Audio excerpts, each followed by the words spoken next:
Hello, everybody, and welcome back to yet another very exciting episode of the Friends Talking Fantasy Podcast. My name is Charles, and with me today, as always, is my lifelong friend and co-host, Dylan.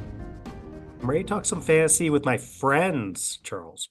Yes, we say friends because joining us today is debut author Salinee Goldenberg. We're here celebrating the upcoming release of her debut fantasy novel, The Last Phi Hunter, which comes out at the time of this recording. It will be tomorrow, April 9th. And so, Salinee, thank you so much for coming.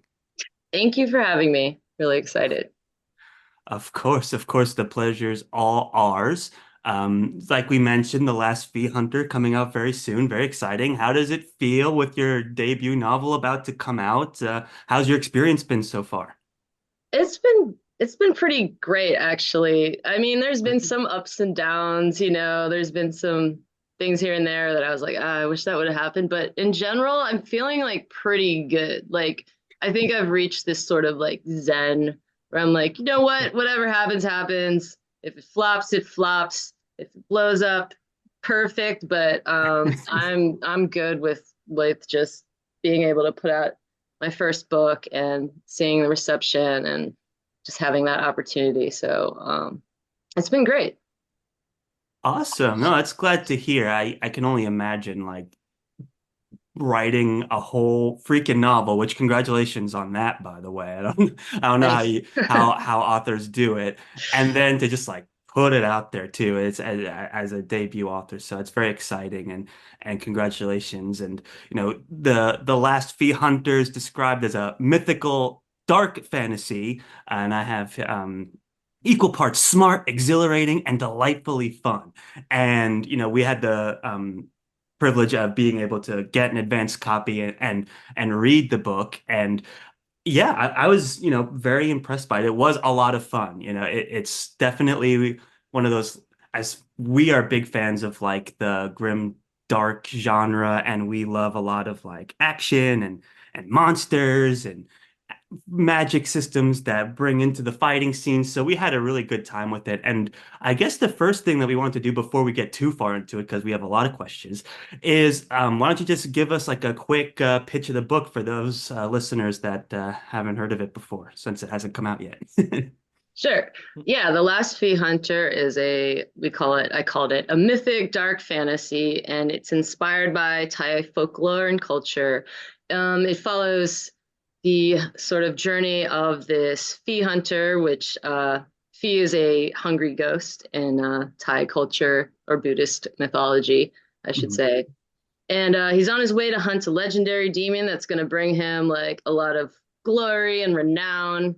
And then he runs into a pregnant runaway who asks for his help to visit a witch.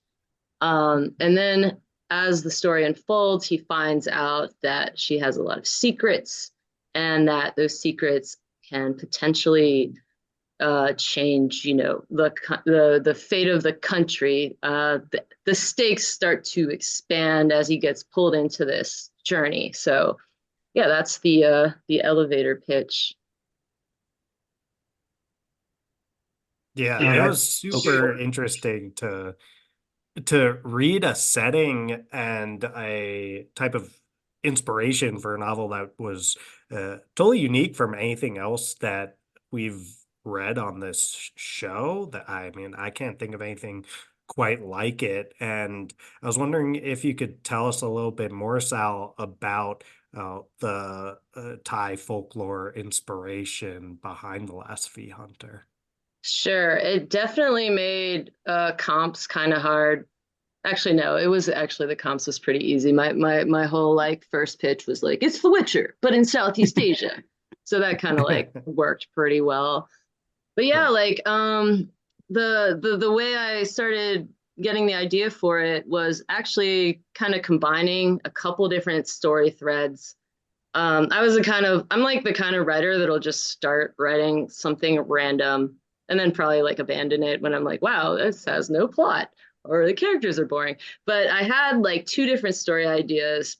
One was about a spirit hunter or like a demon hunter with his dog. Hmm.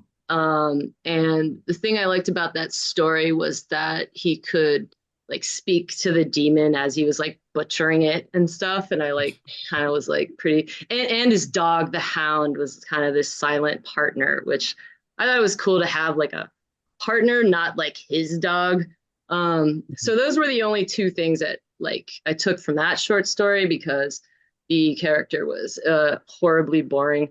Um, and then I took this sort of like medieval kind of more like a very grim, dark, kind of like military sort of dark fantasy that was, I started putting elements of like a Thai setting into it, but the plot was just like not really going anywhere. So when I started like thinking about what I wanted to write, actually for NaNoWriMo 2020, I was like, oh God, I don't know. And then I thought about like combining some like premises because I've had success with that before in other like unpublished novels. Like take this from this story and that from that novel, and then it's way better now. Um, so I thought about it and then thought like, what if I started looking at like this sort of spirit hunter story and then combine it with that like Southeast Asian kind of like fantasy I had. And then when I started like looking into some of the ghosts and Thai folklore, I was just like, this shit is crazy. Like, why hasn't this been written about yet?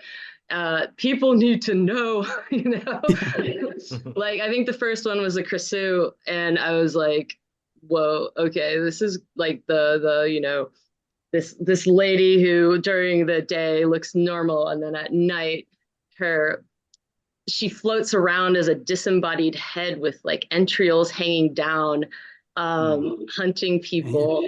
And in history they say that like Thai people or whatever used to put like sticks on their fences because they thought it would catch the crescents that like floated by, Snag on some entrails or something as it was flying by. Mm-hmm. So yeah, that was cool. Then I started like looking into like necromancy because it's actually like a big thing. And so yeah, like as I started researching it more and listening to like stories from my mom and stuff, I just thought like, well, this should totally be in a story. And having a story about like a monster hunter seems like a perfect fit for it. No, it's really cool because we've played like the Witcher video games and we've read some of the books on the show and this and that. And it's interesting to see the Polish folklore kind of influence in the setting and in all of the monsters and this and that. But it's like the Thai folklore inspiration that gives it really a unique kind of perspective and twist. And I mean, I don't know that some of those monsters are very creative. A floating head with entrails hanging off of it. That just makes for an entertaining story. I don't know. It's practically writes itself at that point. Exactly. It's like that whole like truth is stranger than fiction. I mean, like truth as in the sense it was a myth that already existed, right? Mhm. Mhm. So like I didn't really have to come up with too much as far as the demons went because Mhm. they were all like already pretty cool. Um I think the only one I actually made up was like the the true demon, Shar Allah. That was actually he was actually in that first like short story I wrote, but I still took the whole idea that like he was a human once and did some terrible things, and then is now being like karmatically punished for his actions. But whereas like some of the other hungry ghosts are more like just kind of being tortured and upset about it, and they're kind of like these sometimes pathetic creatures that will enact violent things on people as like a continuation of their trauma or whatever. Like the Shar Allah demon, I thought like he like leans into his badness, like his villainy, era. He just wants to like completely go down the dark path, and that's how they become like these really dangerous um monsters. So that was really the only one I like kind of made up. I think all the other ones are mostly real, or like have a basis in folklore.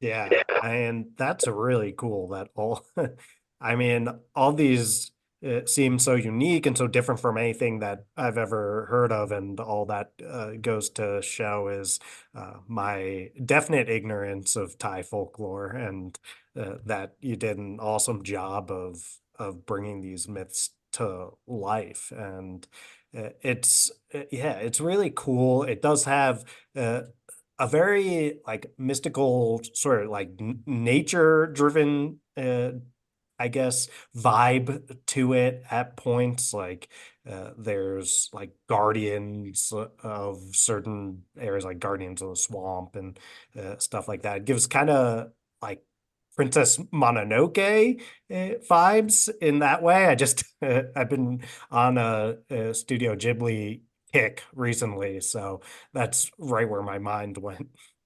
Yeah, no, exactly. It was that exactly was one of the inspirations for that aspect of it, like these cool like guardian spirits that are like immortal and like, humans are puny insects compared to them. Which I think is really funny that like the Naga is on the cover, have it. Mm. And it seems like it's the final battle, right? But it ain't.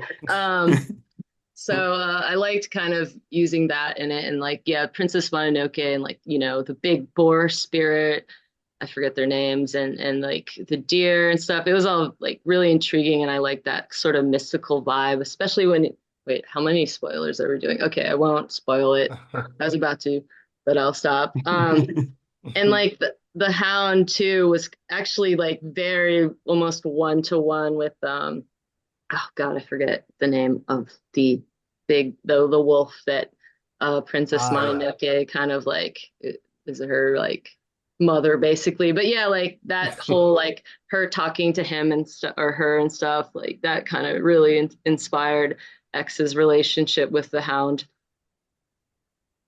Yeah, I see that comparison completely because what's interesting is as much as you're thrown into this world of monsters and demons, you have our main character, X, who is this kind of this hunter, right? He is a someone who's the very first scene he's fighting a demon and butchering off pieces and selling it and stuff, very transactional. But he is almost like this wannabe hero type, it's kind of stands out against these elements of folklore. So one of the things I want to kind of to ask about was the kind of creation of X. I know you had mentioned you had this hunter character in your short story and it kind of developed from there, but how did you kind of work out the characterization of X who can be described as, I think you said cinnamon roll energy? Yeah, I think my agent was like, I say this in the nicest term in all of love, that he's a complete himbo. And I think that's what I was like subconsciously channeling, was just kind of like lovable oaf that sort of stumbles through things, always says the wrong things. But also, I really wanted to make him kind of like pretty emotional and like, so not to get away from that like ultra masculine, like badass, like he Mhm. is still pretty badass, but I wanted him to have like this sort of sensitive side that um I think is a result of all the things he's been through and his sort of solitary lifestyle. So yeah, so when I started thinking of him, I mean, I'm more of like a pantser sort of. I call myself Mhm. like a reformed pantser that relapses into like if you saw the outline, you'd be like, what is this story? This is not what I read. So so like I kind of found my way into him, and it just like as soon as I kind of figured out his voice, it just was pretty pretty seamless to go through the story with him. It was actually originally written in first person, but Mm. I don't know, it just like for some reason it wasn't really there, so I decided to switch it into third, and then it worked a lot better. That's Interesting. What was interesting. that writing process, right? Switching from first to third, is it as a big of a pain in the ass as I think it is? No, it's actually pretty easy. Like Oh, you good. do a lot of find and replace. You know, like the eyes with he or whatever. I mean, it's easy to miss little things, and then when you like, the first pass at it. You miss so many things, like the me's and myselfs and the we's or whatever. Hmm. Um, but it only took like maybe 2 days versus some other edits I've had to make that took a lot longer. So it was more like just kind of like a technical slog, if anything. Hmm. And something I noticed too was I think that actually writing it in first person made it, I think, a little bit easier to turn it into like a close third because you're already in his head the whole time. So you keep a lot of that interiority.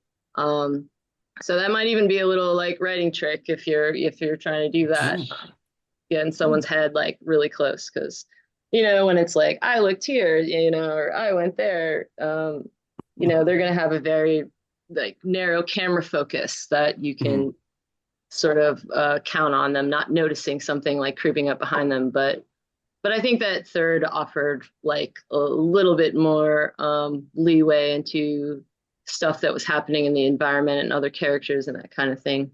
You can have like a slightly wider lens. Hmm. And that makes sense, I think, because this story, although X is the clear protagonist here, uh, I think you could make the case that he's uh, kind of wrapped up in someone else's story more so than his story being the one that's driving the plot as much. Because you've got your other main character. I want to make sure I'm saying her name right. Is it Arinya? Yeah, that's good. Yeah, and uh, pretty much he meets up with Arinya relatively early in the story, and uh, he kind of gets wrapped up in her life and her story and all the secrets that we can't reveal here in this spoiler-free episode. But can you tell us more about Arinya and how you came about creating her as a character? Yeah, she just kind of like popped into the story. I think I wrote that like fight scene, and then in my head I was like, what if she was pregnant? That would be hilarious. And then she was, and then I'm like, oh, how is this gonna make sense? Um, but yeah, I Make her really liked pregnant. yeah, I really liked writing her. I like love the idea of kind of subverting that whole damsel in distress trope. If she didn't have to deal with demons, she'd be totally fine on her own, I think. But like adding that aspect of it, this is hard to talk about without spoilers, but I'll do my best. Adding that aspect gave it a little bit more depth, I think. I like the idea of making like kind of normalizing the whole like consort, kind of like sort of like I mean, it's like an esteemed position in that culture, uh, back in the, history or whatever. And, but she's not like ashamed of it or anything. It's like, she has a history and she's like proud of it. She's proud of the way she like dug herself up from like poverty and like provided for her family and kind of like made something of herself. And I think it reflects in the way like X starts to look at her like, wow, she's like really strong and confident. Like, why can't I be like that? and Yeah, so she was really fun to write. I loved adding the whole like uh used to be a Moy Baran champion kind of thing. And that spoiler, I don't know. It's fine. It's fine. This will be semi spoilery, maybe. We can like make a little beep if it's like major spoilery. We'll fix it in post if Yeah, it yeah, we'll becomes too fix it in spoilerly. post. Just a whole lot throughout the whole thing. Yeah. Yeah. Well, I do think they make a good duo, a good pair from the very beginning, where you can tell that um, Arena is tough, and she's like, hey, I need you to help me on this quest. It's kind of a very different thing. X wasn't like, fair maiden, allow me to help you on this quest. He's Yeah. kind of like he's kind of being told he's going, and it creates for a fun dynamic because he's the demon guy, and so there's just that kind of back and forth between them. It is definitely an interesting twist on that kind of trope between like the male female protagonist going on the quest. That was a fun piece to read. Yeah, I think like in a way he still kind of wants to be a hero in a way, even though Yeah. it's not the same as like slaying this like legendary demon. He thinks like this, I can prove myself in this way, underneath it all, even if, due to some things in the story happening, he might not actually, he probably would just get reprimanded by people that he respects for doing, kind of impulsive things. But yeah, I think deep down he wants to like help and be a hero. So I think like he quickly kind of buys into like helping her and you know making sure that she gets through it okay. For sure. Yeah, it definitely seems like identity is one of the big overarching themes of the book, right? And you see X even from the very beginning being like, this person seems like they need help. Like, should I go? And then he's got his own things to prove in his professional career and like his own ideas about what he thinks like I want to be a big famous hero and all of that together. So it's kind of fun when you have kind of those characters where he's like, do I want to go along on this quest? Like I think I do. Like, do I want to be a hero? Am I even needed as a hero in this portion of what we're doing right now? So it was definitely a fun way to kind of play on that theme of identity on like the micro level, while you also have him having sort of like a hero crisis, trying to I want to beat the biggest, baddest monster there is so I can be famous. It's a kind of an interesting combination to have going at the same time. Yeah, I kind of like the idea of how even though he like wants this respect and to be a hero, but it's still like a very like small niche of his world or sir his society, like because the Phi Hunters aren't really as esteemed and respected as they once were due to like the kingdom modernizing and stuff. So in his eyes, he's kind of seeking like respect from just his, community.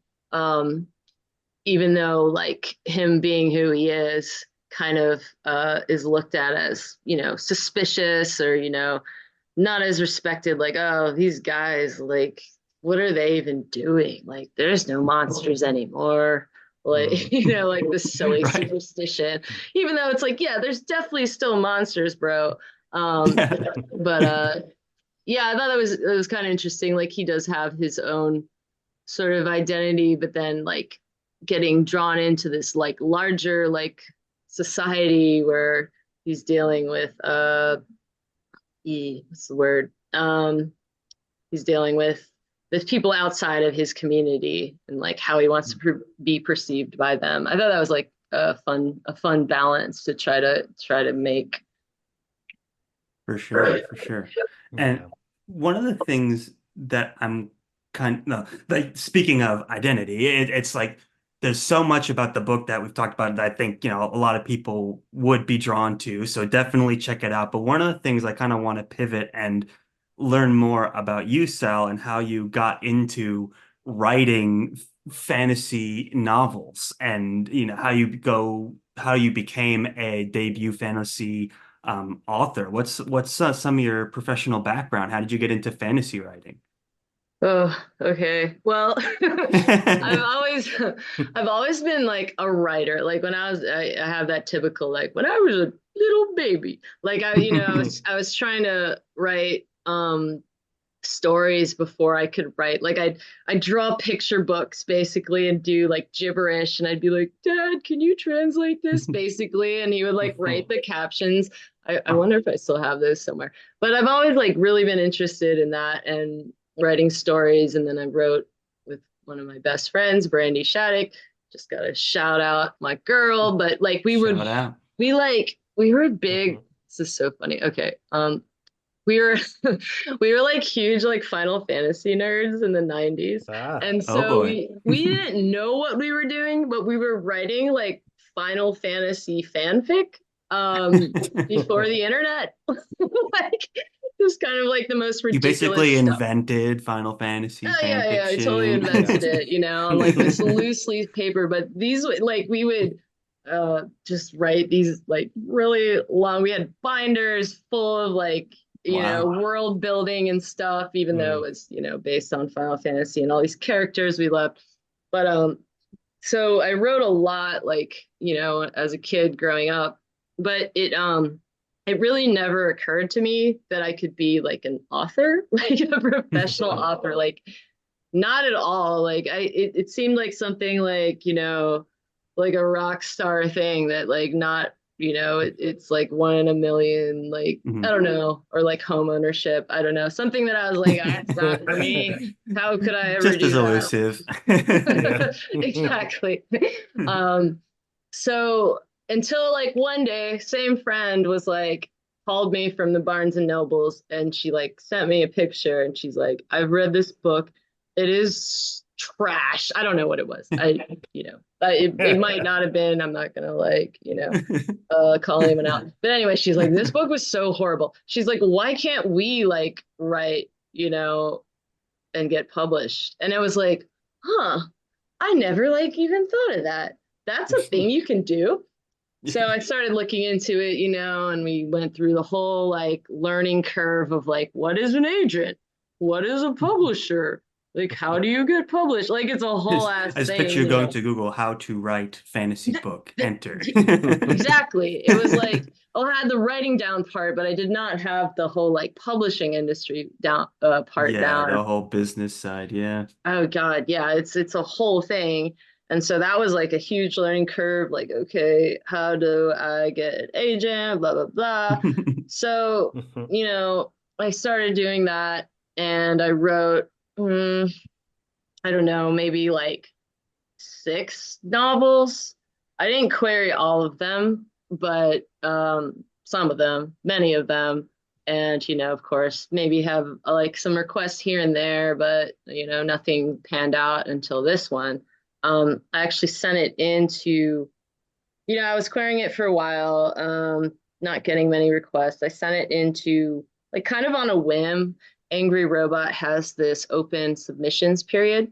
Um, every year maybe, or every 2 years for like a month, where they accept unsolicited submissions. So I was like, yeah, shit, why not send it in? And then like out of the blue, like a long time later, I don't even know how many months, they like sent me a message like, "Oh, we like this, can you send more?" And I'm like, "What? Okay." So Nice. yeah, I sent it in, they liked it, and they wanted to buy it, and they were really cool in giving me time to get an agent, to find an agent. So I actually got the book deal before I had an agent, which is kind of a backwards way of going about it. But it's kind of crazy how many requests you suddenly get when you're like, "Hey, I got a book offer," and then all of a It's sudden like, everyone's oh, It's I'll like, oh, take you did my 10% of that, job no for me problem. already? yeah, Yeah. exactly. And it's like, this guy If you wouldn't need a give me the second time of agent, I'll day for my happily I'll take 5%. I'll do half. Next book luckily, deal, just let me know. yeah, I'll be your agent after you get the right. deal, of course. I can't get you any deals. Exactly. Yeah. No, it was it was great to get all that interest. For like Sure. some of the agents, or people who rejected me so many times. But I really looked out with the agent I got, because she like is perfect. She loved the story. She I think she read it like really fast, like faster than everyone. And she like, made the deal so much better. And yeah, she's definitely Sam Farkas, best agent ever. So Ooh, I shout out. definitely, even if you have a book deal in the pocket, you need an agent just to like help you with your career, with, navigating all these ins and outs. It's just Mhm. not wise to go into like a book deal thinking like, oh, I don't want to spend the 15%, but then it's like, whoa, this 15% is nothing compared to what my agent was able to do for my deal. For So sure. so yeah, I'm really happy with her and how it turned out. Sorry, I'm just giving myself a refill here. Um, Gotta have the refill. Very important. yeah. No, that's a incredible story. It's always funny when I see like debut author and it's like, yeah, but also there's so much history behind that. It's like you trunked what, four novels before that, and At yeah, least it maybe six. I'm trying to remember. wow. Some of them are like Mm, really like someday I'll go back to them maybe and make them like publishable. So that's another thing. Like when you're writing and starting out, I just like I advise people to not get stuck on their first novel because like mm, you're gonna get better as a writer every time, you Mhm. know. And I know some people who just like kind of write the same, just keep editing the same novel for like 10 years and never go out with it. And it's kind of like, it's never like completely dead. Like you can always come Mhm. back to mm, it, but like Yeah. sometimes it's not working and you need to like pivot and try something Mhm. new. Like I wrote this mm. story in, I mean, I wrote the NaNoWriMo thing. So I wrote half, the first half in a month, and then was so like stoked on it that I finished the second half the next month. And yeah, like you can, I think like every novel I wrote just kept, I kept leveling up a little bit here and there. So Mhm. it's definitely Mm. worth it to like, you just have to like trunk something sometimes and like Yeah, maybe resurrect it or mine it for, combine it with another story and make it better. So, that's great advice. It reminds me, we've had a couple authors on here talk about how it's something that came up with Nicholas Eames, who wrote Kings of the Wild, and Sarah El love Rifi, who that book. wrote The Final Right. Strife. Both incredible authors that we've been lucky enough to chat with. And they both had this kind of similar story of working on a novel for a very long time that sounded like it was a lot more your typical epic fantasy, almost like Lord of the Rings inspired stuff. And they both read a lot of that. And then they're like, oh, I want to try my hand at writing it. And then working on that for years, tinkering with it. And then nothing really becomes of that. It ends up getting trunked. And then something just hits them that ends up being a lot more their own voice. And they really came into their own with those books that I just mentioned before that end up getting published and picked up quickly and have been massive successes. And I think both would say that the uh, like you mentioned, the leveling up, the experience of working on that first book was invaluable, but eventually gotta just put that aside and write what's Yeah. calling to you. I think like every fantasy author like writes that first like 300,000 word epic fantasy that just like goes nowhere and it's just like It's a rite of painful. passage. Oh yeah, I definitely like I think the first one I wrote seriously that I'm like, oh, I'm gonna get this published was like this 200,000 word like science fantasy like weird android story. And I do still like it, not gonna lie, but It completely sounds interesting. unpublishable. Completely like it just yeah, I didn't know anything about story structure. I hadn't like studied craft and I still like only kind of study craft. But it was it, I think you have to, and then I think my friend told me, I was just like, I don't know about the story. And she's like, I think you just had to write it. She just said Yeah. you had to Yeah. get it out of your system, basically. Seriously. Like, and just learn how to like not write a story or just like you're leveling up, your dialogue and your descriptions and stuff. You're grinding for that XP. You gotta do Exactly. it. Yeah, The that's Final exactly Fantasy what fan it in is. you. Yeah, I grinded for my XP. Sure. Although I'm sure someday we'll have to release the Final Fantasy fanfic, right, Dylan? Dylan's a big Definitely. Final Fantasy fan. I am. I wanted to ask you which Final Fantasies you were writing fan fiction Oh, about. oh, you're gonna make date myself. All right. Well, I had an older brother who was a nerd as well. So I was into the games like early, like, grade school, young. Like Hmm. I remember once I saved over his Final Fantasy Oh Oh my no. God. And he one. Final Fantasy one One. save, Wow. where you picked your I don't know if you know, maybe not. But yeah, and he was so mad. Like it was like and I get it now. I'm like, wait. I think I that's know. what it was. Like in that game, you had to like if your party died, you had to like go to spend a bunch of money somewhere to like resurrect them or something like asinine like that. And I think I had like loaded up his game and I'm like, I'm gonna help him and like went and like spent all his money like resurrecting his people. I didn't Oh know he no. had a plan. Like I think he was like grinding solo to like make his dude better or whatever. But yeah, he was pissed. But as far as the as far as the fantasy we started with, I think it was Final Fantasy 2 and 3 or 6 in the US was the one that Mm, really like sucked me in.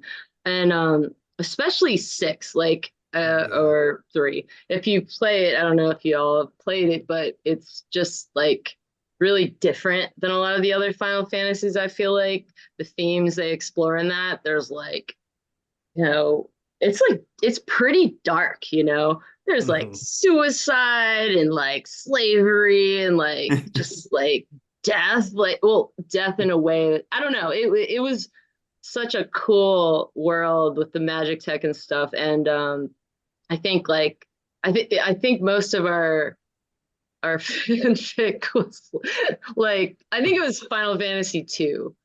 Um so yeah, I totally just yeah, it was the 90s. It was the 90s, We had an everyone. older brother, It's, okay, so yeah, that was it's Yes, I was one. No. No, like yep.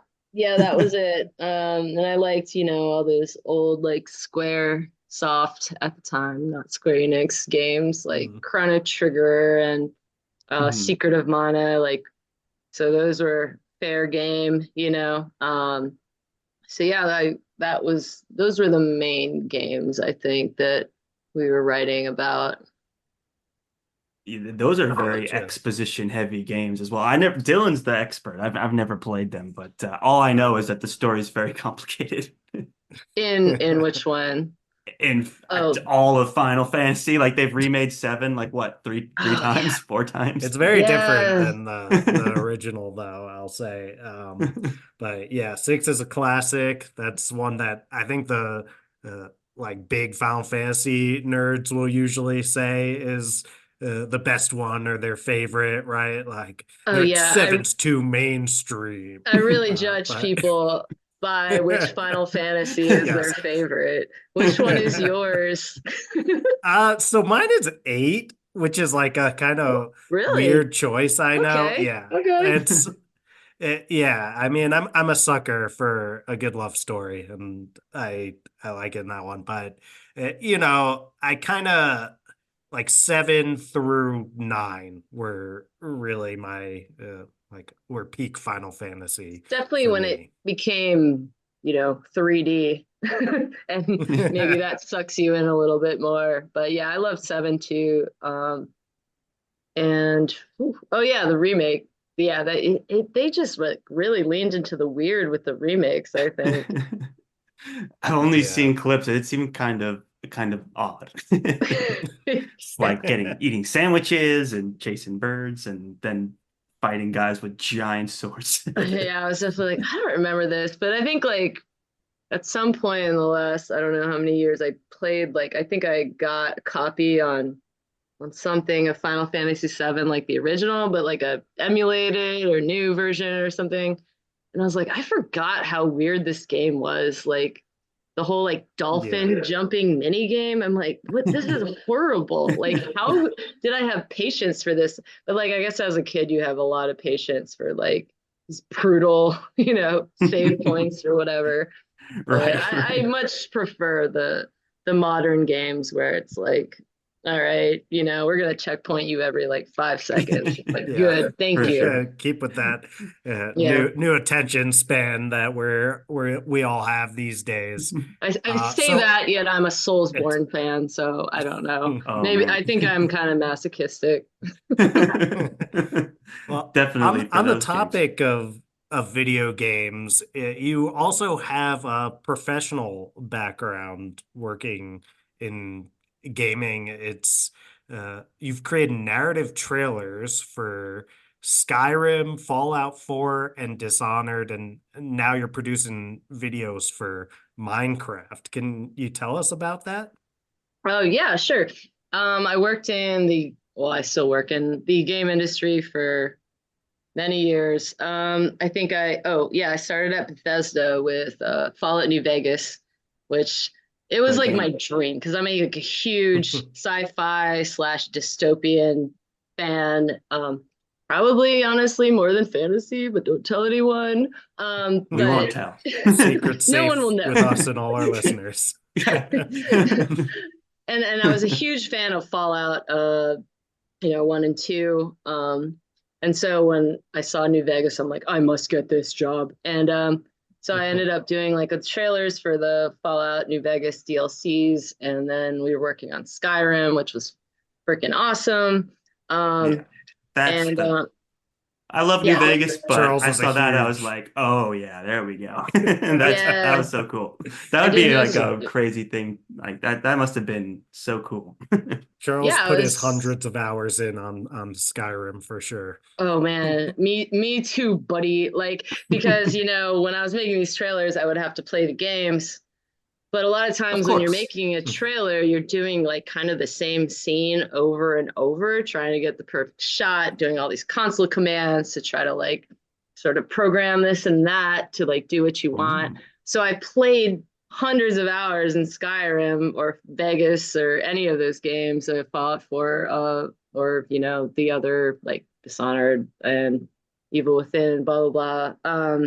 But I never actually beat it. Like a lot of the quests I never did because I'm like, no, I need this cutscene, so I'm just gonna like skip, with the console command to like this stage or whatever, or playing Dishonored and I'm just like murdering the same people over and over again, 8 hours a day, which can Doing kind of cool trick shots for the well, trailers, you know. be a little That's a bit good 9 to insane. 5.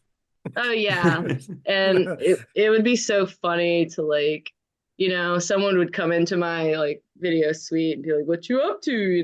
As your coworkers used to bother you in those like office working days, which, boo, boo to those. But yeah, they'd come in, like, what are you up to? And I'm like, oh, I'm just blowing up this super mutant with 500 grenades and a rocket launcher. Got a couple more shots.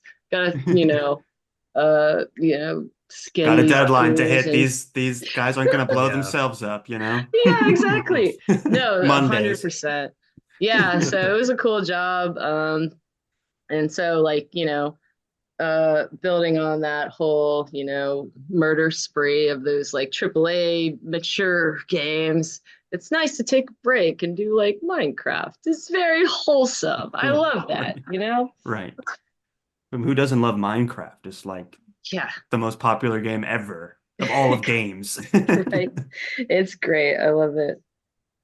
That's really cool. That's like so when you make these trailers, you're like recording gameplay and then editing it together Oh for yeah. use for like promotion, like It's like on. the whole nine. Like in Bethesda, I was doing a lot of those like big, like for instance, the Fallout 4 launch.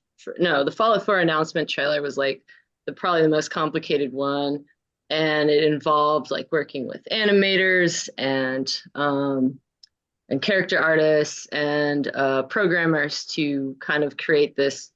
I kind of like storyboarded the beginning of I don't know if you guys have seen it, but the dog's walking through the house, cuts Mhm. between like old and new, and then the bomb explodes, he runs, blah blah blah. And so like I think writing has always kind of been in my tool set, because Sure. that's totally it. And I didn't like even realize it at the time. I'm like, I'm just making this cool thing. But then, there's placing sound effects. Sometimes you're working with VO, you're adding motion graphics. So, it was a lot of doing a lot of different things for that particular That's job. that's really cool. So does this mean you have all the inside scoop on Elder Scrolls 6 that you can share with us? Ooh, ooh. Why don't That you will just never like happen.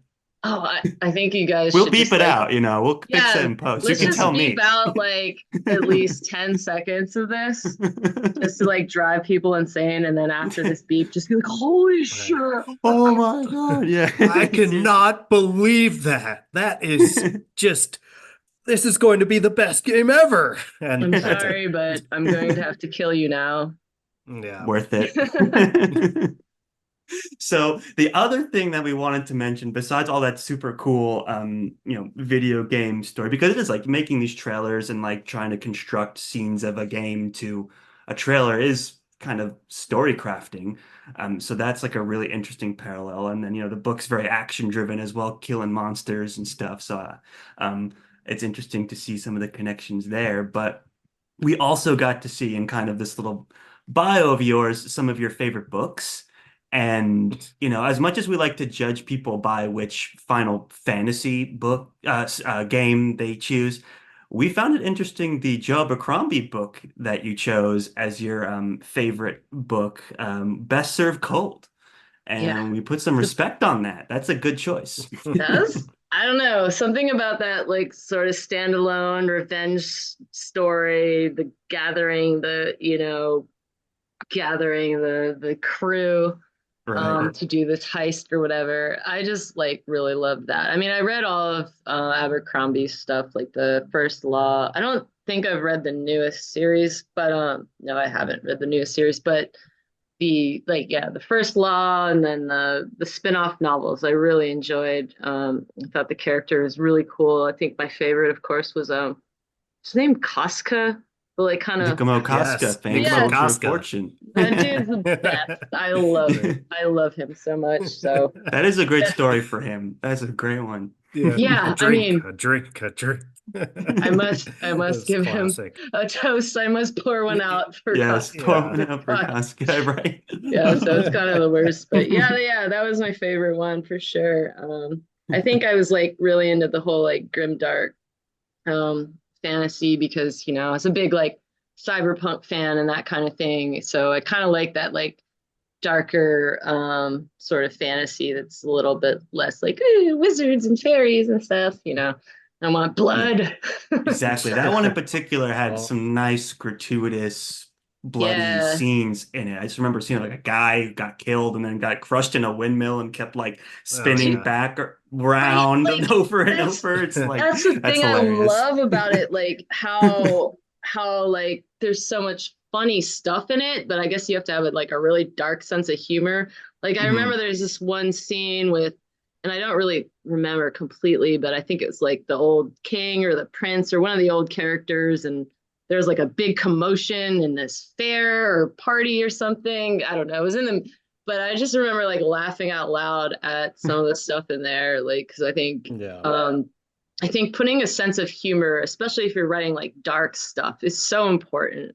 Like I Mhm. hate reading a book where it's just so dramatic, and there's no Right. like sense of humor in it. So I always Mhm. try to add some of that lightness in there because it's just depressing if you don't, you know. Right. Right. Right. It's Yeah. always nice The to see Last when Phi an author's having Hunter. fun.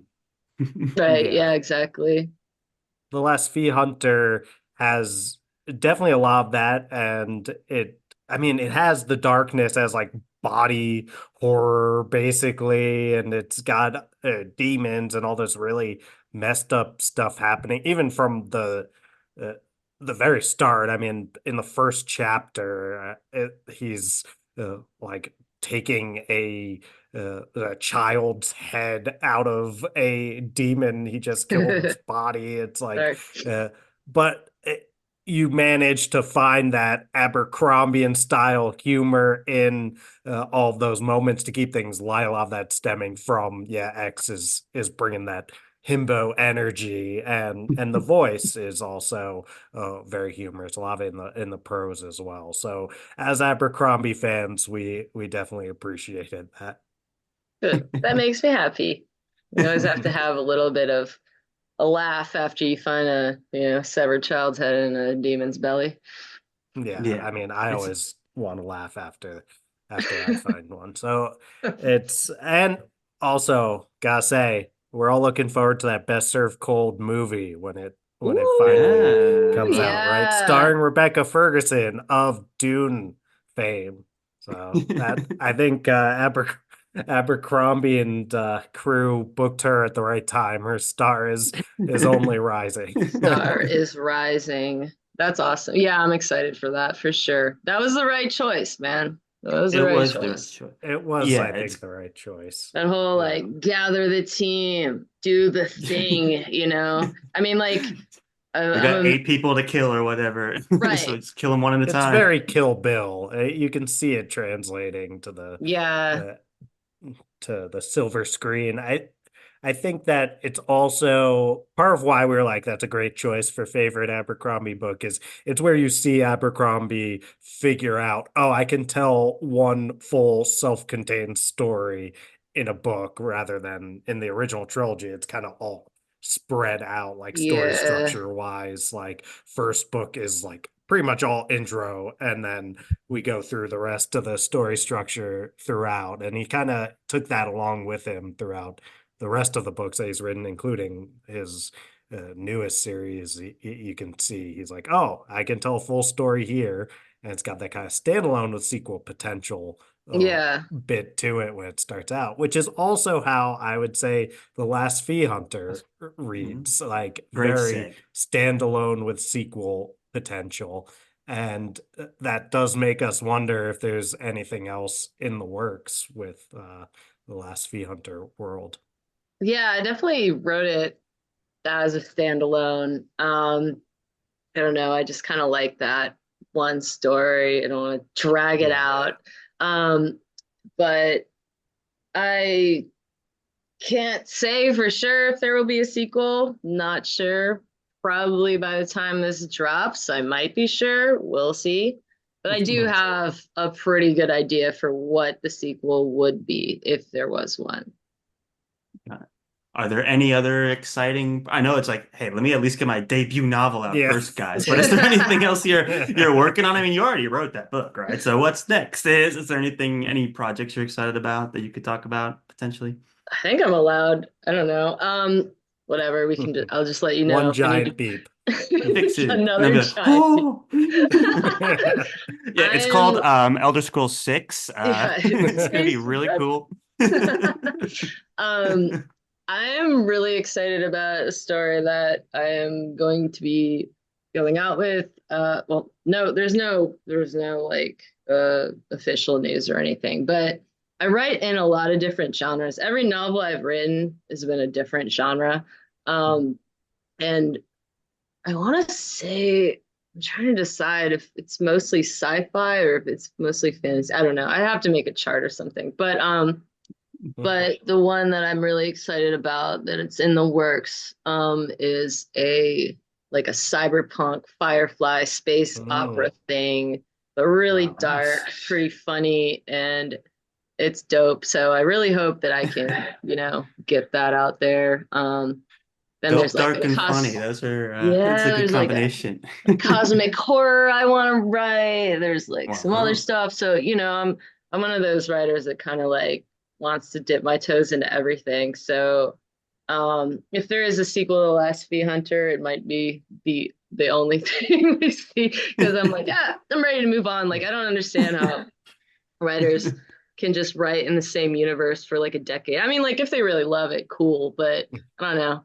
I see something shiny and I'm like, oh, this is new. Like, I don't know. I might Yeah. probably get a little bit bored if I was just doing like, 10 books with Right. you know, fairy monster love. Okay, you can bleep that out. Sorry. Yeah, We for can sure leave though. it and trust me. You know what? I might write like a fairy monster love story. I take that back. I take it back. Hey, it's a I poppin' would genre totally, right I now. I would wouldn't totally blame do you at it. all. I would Yeah. totally do it. Yeah, that and Well, just throw in just some really nice gory scene for us so we can just kind of cleanse the palate. It's almost like the reverse. It's like you use humor to counteract the horror. It's like, okay, now we need horror to counteract all this romance, will they, won't they business. It's Oh like, yeah, definitely. It's definitely like a push and pull. mhm. there's some scenes in the story that I had to dig into, like, what is disgusting to me? And let me just like put that there. And it's interesting because I'm not really a big like horror reader or even horror fan. Like when I'm Mm. watching movies, I'm just like covering my eyes and like screaming, and I get made Sure. fun of all the time for it.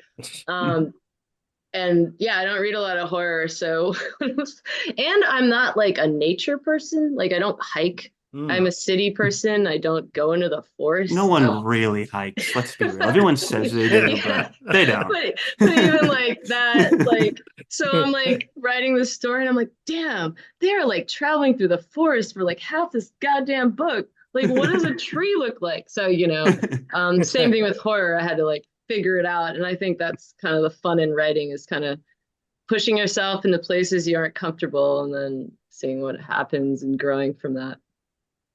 Absolutely. Well, we're really looking forward to when this book can officially be released so we can get into more spoilers and things like that in the future. But no, I mean, The Last Phi Hunter, guys, like go check it out.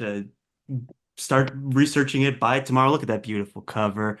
That's It gorgeous. does have a Yes. really beautiful That's Can cover. I the can I give you some lore behind the cover? Yes, give us the Yeah, So lore. tell us.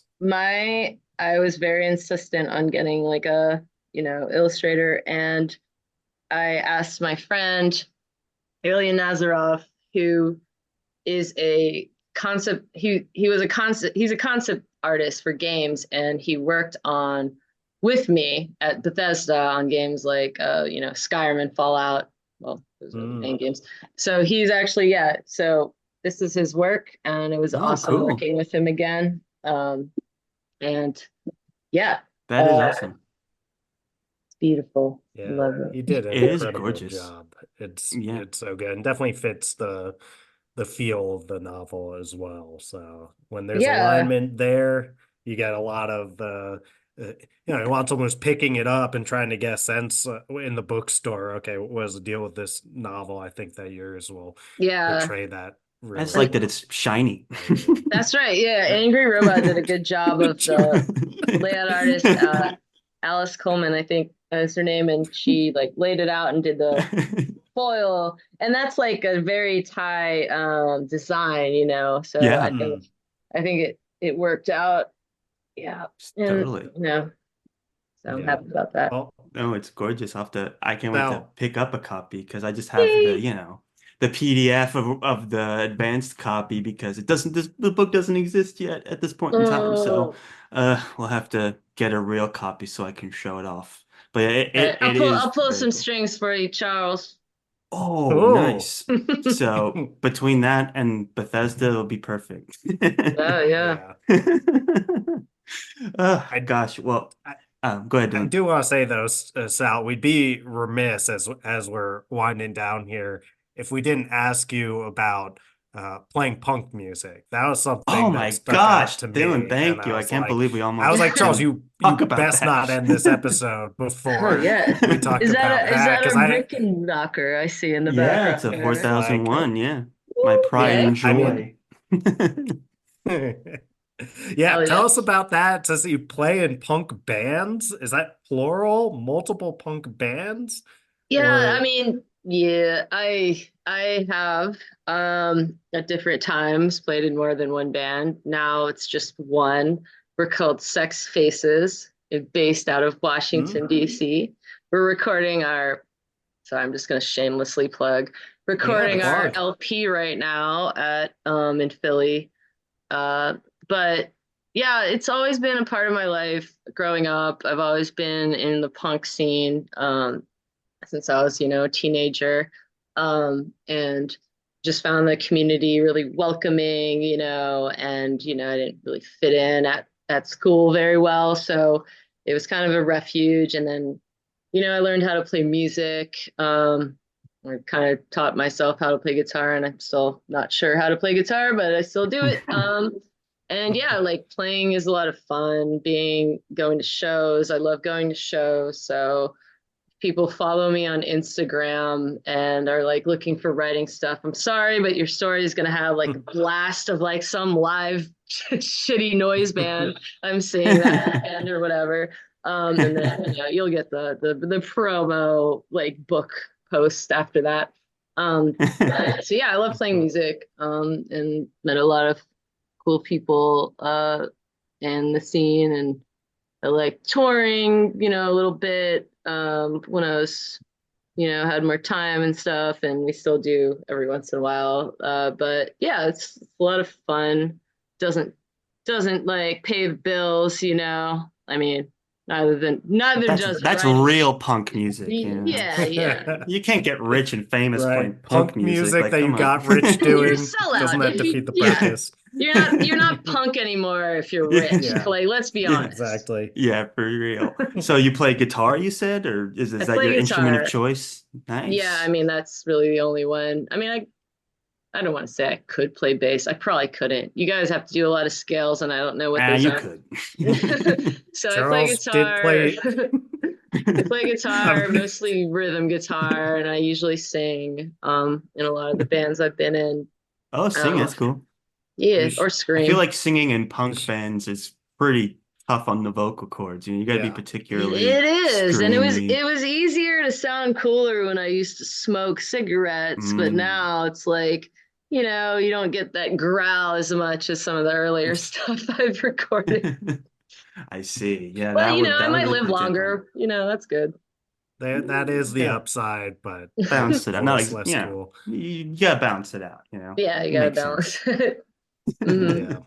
Well, you share a lot in common with Charles then, who he did play bass though in his Oh, band when we were in high school, Nostalgia. That was Thank oh, you for bringing yeah, this up. they're good That's still pretty name. working cool. on yeah, they're Yeah. still working on their first LP as well. But were you the They've only got singer? the last couple. No, I was He the did, bass player. yes, he did sing in the Coffee House Jam in 2009, I believe, Oh when man, that should be the outro music to this episode. Just like one of yeah, your songs should just Yeah. bring Oh God, us. just an it was a old cover early of 2000s cell Aerosmith. phone recording. Aerosmith. What song, Charles, was it? It was like Walk This Way or Dude, I'm what the bass song did player, you? so it was Sweet Emotion, of course. Okay. Because it has the famous bass line. Yeah, we I played cover bands for like, a couple dollars each at a mean, cafe when that we were in that's high school, a and we were like, we're, session musicians now. We have a residency at the cafe down the street. yeah. I mean, I've definitely played the same shitty club in Baltimore like 500 times, like back Yeah. in the baby punk days. But man, I mean, covers are like, that's respectable. They're harder to play than your own songs. That's why I don't play covers. I'm like, I don't want to have to learn something. Learn I'll a just make it song, up. yeah. Yeah, Yeah. we were not punk at all. We weren't cool, but we I mean, tried that's to Yeah, they cover. played in rock the and roll. library. It's I went to a gig of theirs in the library's basement. So, I mean, I, I literally have a shirt in my closet that says, "What's more punk than the library?" Because oh, like okay. it's a big thing in DC. Like the library, MLK library has a punk archive on the top floor where they have like all these like DC punk historical stuff. They have videos, they have like flyers. It's like really cool, and they put on shows up there on the rooftop, and it's awesome. Mm, So that I is mean, cool. I well, say the library is cool as hell. Like Yeah, if I could play a Dylan stand wouldn't library, know. He's corrected. not in the scene like us, Yeah, He just doesn't understand. Just right. doesn't know what he's talking about. no, That's I'm true. saying it. Yeah, yeah. No, the Like library is badass. A big I love fan. it. I love it. I go to the library all the time. They give you Me too. 10 free copies of color copies here in DC, Ooh. and you can do 3D printing. Like the library is such a great resource. Like Mm, more than just renting the borrowing books. Like a lot of libraries just have all this cool stuff. So remember, kids, request the Last Phi Hunter from your local library for me, please. yes, That's Thank you. right. that's the moral of this That's how you story. know you've made it when you're Yeah. you're in the library and there's a hold. You're like, ooh, there's a Yeah, hold. exactly. I'm Like, big have you time ever now. gone to get a book and you're like, I'm the 50th person in the queue? What the, like, how is I that know. possible? I mean, Yeah. great, Yeah. great for them, but you'll I probably get always my try book right and away if you get request it. So get to Yeah. it, well, Charles guys. is still Get in waiting you line. on will a tour de tomorrow Thorns when and the book comes Roses. out. Yes, request it now. You may be Yes, first in line of two people. exactly. So midnight release at the library. Mm-hmm. Last And Phi Hunter, Nostalgia will don't miss it. be playing. Yeah, Get the band nostalgia. back Live together. Yeah. Get performance. the band Yeah. back together, man. Get the band back For together. We sure. can do a heist of some sort. Let's There you reenact go. this sort of like best served cold kind of, you know. Mm, I would, I feel like a fantastic. heist has sequel energy, like Mass Effect Yeah, 2, sequel very potential for heisty. sure. We need to leave the door open, Yeah, because you never know. When you got the cash cow, you gotta milk it. let's That's just how it go. goes. So Nostalgia. yeah, definitely some sort of library heist punk band twist story is in the works here. Hmm. But until then, guys, the last Phi Hunter's out now, and you can read that. It's a complete, solid The work of whole fun thing. fantasy action. It's a whole thing. No Lots of cliffhangers. It ends, boys and girls. best it does respect, end. Yes. best respect. So definitely got to check that out. Um, Sal, thank you so much for your time today and for coming on the show. Is there Thank anything you. else that we can mention at the end of the show here before we wrap things up about the Last Phi Hunter or anything else? Your punk band projects, LP releases, anything like that? No, I think we covered it. Thank you so We much. covered it. This was great. I can't think of anything else. We Very did it. Yeah. happy to be here and talk to you guys about it. Of course. No, Yeah. thank you so Yeah. much for, giving us the chance to read the story and share it with everybody. And we're really excited about the release. Congratulations again. Thank you. For sure. All right, Thanks guys. for coming on, Sal. Where can folks find you on social media, though, so they can Yes, follow you? social Oh media. yeah, that's a good one. We have Sal Go on Twitter or X or whatever. We have Go Sal Go on Instagram, and I'm much more active on Instagram. I'm really lazy about Twitter, but Twitter has more just like straight up book stuff. Instagram, follow me if you don't care if you get, stories where I'm listening to obnoxious noise bands in the middle of the feed. Hmm. And I think I have TikTok that I'm not on much, but it's Salinee Goldenberg on that. Um, and I have a website, salgowrites.com, where I update my blog more frequently because I realize newsletters are annoying as shit. So there's a blog for you. Nice. Yeah, those are the main ones. Yeah, here it is, salgowrites.com. Check it out. So we'll definitely mention these when the episode releases for sure. They're very exciting. Thank you again. Guys, go support Sal. Go support The Last Phi Hunter. Thank you so much for your time. And I think that's a wrap, guys. Are we all good here? Thumbs up Amazing. all around. All right, everybody. Thank you all so much for listening. You guys are awesome. And as always, guys, go forth and conquer, friends. Ooh, Dylan's got the fireworks going here. It's very exciting. Always good to end with Nostalgia fireworks. rules. Yeah. I tried Googling sex faces and did not get any punk bands. You probably should not. Okay, Sex Faces banned DC. Otherwise, you might get something quite different.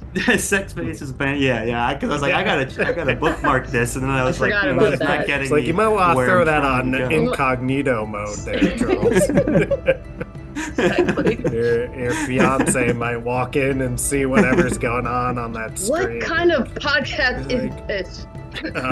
Babe, I'm no, working. I promise okay? our I'm guest working. is. Yeah. Very important. Don't interrupt. Friends talking fantasy, quote unquote. Yeah. Yeah. You got us.